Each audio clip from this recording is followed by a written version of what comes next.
Hi, here's a third video of Norma's Zoom training session, which helped her pass her Part 3 test. Hope you enjoy, and please email me with any questions to jeff@advancedadi.co.uk. No, that makes complete sense. And I mean, Emma may well, it'll be interesting actually to have a chat with her tomorrow. But she might, like you said, the demonstration, and actually she's taking her car because she's used to that, but I can actually drive it, which is quite handy because I'm insured on it. But it's obviously not got dual, but that's fine. Yeah. She might say, there is every possibility she might say to me, I'd just like to have a go with you helping me through the first two, that roundabout outside the test centre. There's multiple ways you can come at it. It's quite a good roundabout, and you can stop at a couple of places. So you can go fifth exit and you can stop, and then you can come double back yourself. You can come around third, fourth, fifth. There's one motorway exit, but all the others are not. So it's quite a good roundabout to practice actually when that's exactly what she's worried about. Yeah. So, and then other one 2 miles away, there's not as much opportunity to stop, but certainly I could use a longer loop. It would take about 10 minutes probably to drive from the test centre one right to the other one 2 miles away and do a big loop round with other smaller. So how far is it away from the test centre to the first one? 30 seconds. Oh, right, okay. So it's like deciding whether to sort of take her straight onto that one or go. It's 8:30 in the morning, so that's another thing I've got to think about too, because the other one 2 miles away, second exit off is onto the motorway, and sometimes it can back up. So lesson planning, the other one outside the test centre wouldn't be as backed up. So I've got to think about that as well. Okay, well, I'm taking a little bit of a guess here, again, not knowing the area, but probably using the one that's closest first would be the better option. That's what I'm thinking, and then go to the other one. You can go it from a different direction as well. There's a big loop round you can do, but that's what I had thought too. Yeah. So let's have. Yeah, obviously, I don't want you to sort of give me any details that might embarrass her, but in terms of her personality, what sort of a person is Emma? And what I'm thinking about here is, imagine now Emma is sat in the car, you're next to her, and she's got the examiner behind her. What, in your opinion, at this moment in time, is she likely to be feeling? A little bit nervous, for sure. So that's something that I could bring in right at the beginning, ask her how she feels about. She definitely will be a bit anxious, but she's also a very chatty person. And I know as the lesson progresses, she'll give me a lot of feedback and chat. She's got that sort of exuberant, bubbly personality, but inside she will be a bit nervous. She knows it's my test, obviously, but she will be a bit, understandably, a bit anxious.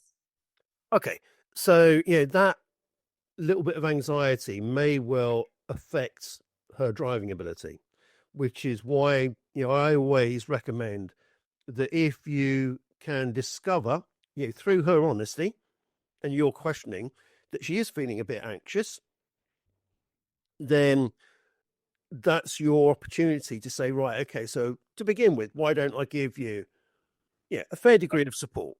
Yeah, I think she'll leave that, especially given the fact if she doesn't want a demonstration, given the fact the roundabout's just 30 seconds away from the test centre, she's going to want it. I think she's definitely going to want it. But I'm not saying a full talk through, but she'll definitely want prompts, I think, as to the lanes. I can 100% guarantee that. She'll ask me for that. And then I thought, is that okay to do that when she's a full licence holder? Well, yeah, I guess it is. She needs that. Yeah, absolutely. So, again, I often use an analogy with regards to full license holders and levels of instruction. So, say you had a full license holder come to you.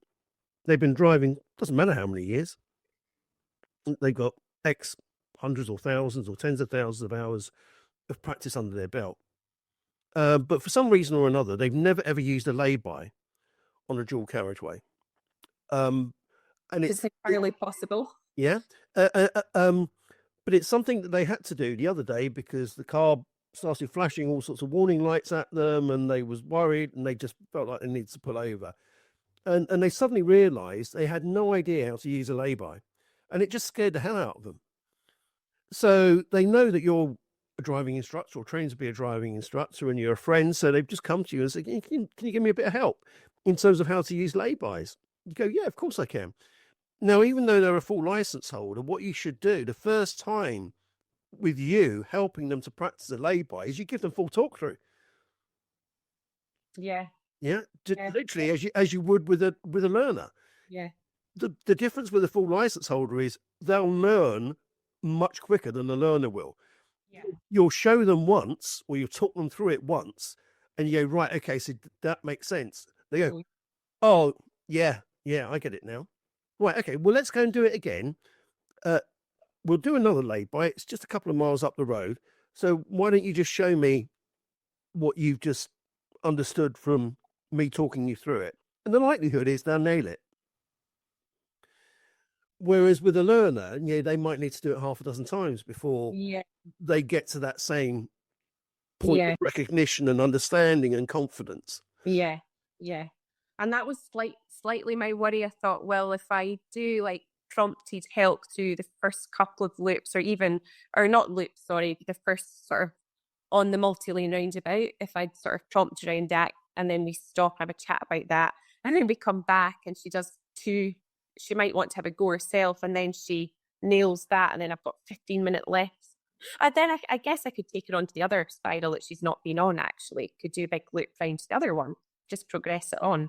Yeah, absolutely. So If she it, has to nail it. well, there's nothing wrong with somebody quickly learning and starting to nail something, within the first 10 to 15 minutes of your part 3 test. But from your point of view, you then need to be a bit fleet of foot and think, right, okay, so how can I add extra value into this lesson? Now, there are various different ways that you can do that. And again, it's dynamic and it sort of really depends on what's happening at the time. So, one example would be to think about speed. If during that drive, that warning sign sound has come on a few times, then perhaps that's something that you can start to help her with. Yeah. I'll have that at the back of my mind. Yeah, in between driving towards the roundabouts. Yeah. Okay, so you're not shifting the overall focus of the lesson, but you're just adding in an extra element. Or it might be that you suggest that even though it might only be at a low level, how about putting the music on whilst also dealing with these multi-lane roundabouts? Because that's adding in a little extra distraction. And if she's the sort of person that normally drives around with music and or having a social conversation, then with that little extra distraction, does that suddenly throw things back off balance in terms of dealing with these spiral roundabouts, or does it make no difference? But without that evidence, you don't know. Yeah. And that's good for safety and finding out how she reacts. And yeah, I can see that. Or the alternative would be to take a more open approach and go, right, okay, Emma, from your point of view, how are you feeling about this is when you're putting over at the side of the road and you're disappearing and having a bit of an open conversation. So, okay, Emma, so how are you feeling about these spiral roundabouts now? Yeah, I get them now. They're fine. Yeah, I don't know why I was finding them so confusing, but I understand them now. I feel really confident with them. Great. Okay, so we've got 15 minutes of the lesson left. So from your point of view, is there any other aspects of your driving that you feel like you would like me to help you with today? Just an open question. Yeah. See what she says. Now, she might come back with something, or she might come back with, no, I don't think so, really. Okay, well, that's fine. And then I would go back to one of the other suggestions and go, right, okay, so on that basis then, because we have got another 15 minutes of driving to do before we get back to the test centre, why don't we continue to work on these spiral roundabouts? But my suggestion is, let's see if we just can throw in a little bit of a distraction for you and see if that has any sort of negative impact on the way that you're feeling about these roundabouts and how you're dealing with them successfully. How would that be for you? Yeah, yeah, that'd be. But again, from an examiner's point of view, what they're witnessing is an instructor who's recognizing development has taken place. There's only a limited amount of time left for further development to happen. They've asked the student if there's, or the driver, if there's anything specific that they want help with, and the driver's come back with no. But the instructor is still wanting to push that student, develop them, stretch them a little bit. So they've thrown in a suggestion to say, this is one way that we could do that. What do you think? Yeah. Now, it's almost irrelevant as to whether the driver says yes or no at that point, because you've demonstrated your ability to understand. Yep, the student's nailing it. I'm not going to keep pressing the point. There's no point in keep going over the same thing and just giving them more and more and more positive feedback. Yeah, that's given me a lot of clarity.